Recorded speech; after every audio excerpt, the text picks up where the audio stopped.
શ્રી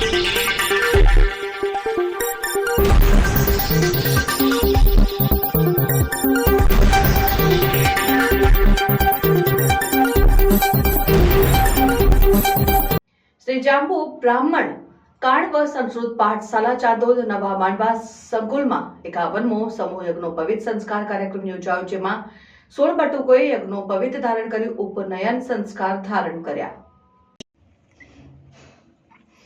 વડોદરા જિલ્લાના તીર્થક્ષેત્ર ચાંદોદ નવા માંડવા ખાતે શ્રી જાંબુ બ્રાહ્મણ કાણવ સંસ્કૃત પાઠશાલા સંકુલમાં આજે 51મો સમૂહ નિઃશુલ્ક યજ્ઞોપવિત સંસ્કાર કાર્યક્રમનું આયોજન કરવામાં આવ્યું, જેમાં વિવિધ વિસ્તારના બ્રાહ્મણ પરિવારોના 16 બટુકો યજ્ઞોપવિત સંસ્કારમાં જોડાયા હતા।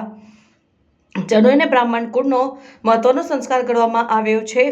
સૂર્ય, ચંદ્ર, અગ્નિ, વાયુ વગેરે નવ દેવોનું આહવાન કરી યજ્ઞોપવિત ધારણ કરવામાં આવે છે। સંસ્કાર પછી દ્વિજત્વ પ્રાપ્ત થાય છે અને જનોએ શરીરનું એક અદ્ભુત રક્ષા કવચ છે। ઉપનયન સંસ્કાર પછી ત્રિકાલ સંધ્યા, દૈનિક સ્નાન, શરીરની શુદ્ધતા સાથે વિવેકપૂર્ણ આહારની સભાનતા અને સજાગતા જાળવવાની હોય છે।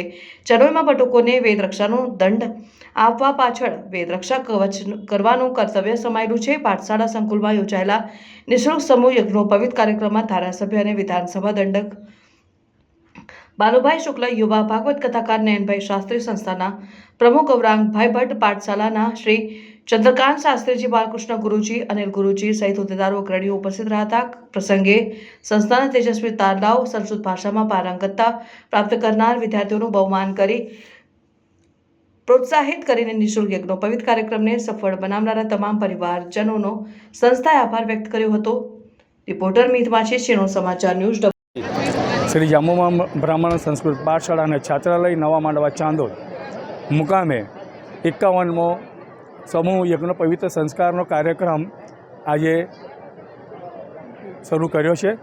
આ કાર્યક્રમની અંદર 16 બટુકોએ અને તેમના વાલીઓએ ભાગ લઈ અને આ યજ્ઞોપવિત સંસ્કારનો લાભ લીધો છે।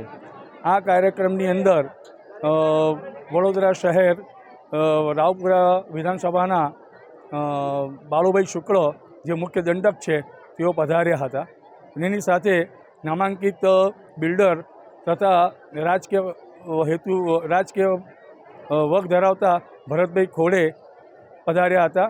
તેમજ નર્મદા વેદ સંસ્કૃત પાઠશાળાના હરીશભાઈ આચાર્ય અહીંયા પધાર્યા હતા। સૌએ આ કાર્યક્રમમાં બટુકોને આશીર્વાદ આપી અને આ કાર્યક્રમને દીપાવવા માટે ખૂબ મહેનત કરી। સાથે સાથે જાંબુ બ્રાહ્મણ સમાજના તમામ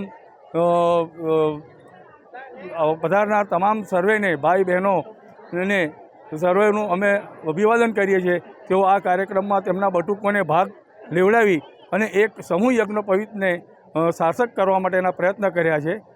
સૌનો આભાર।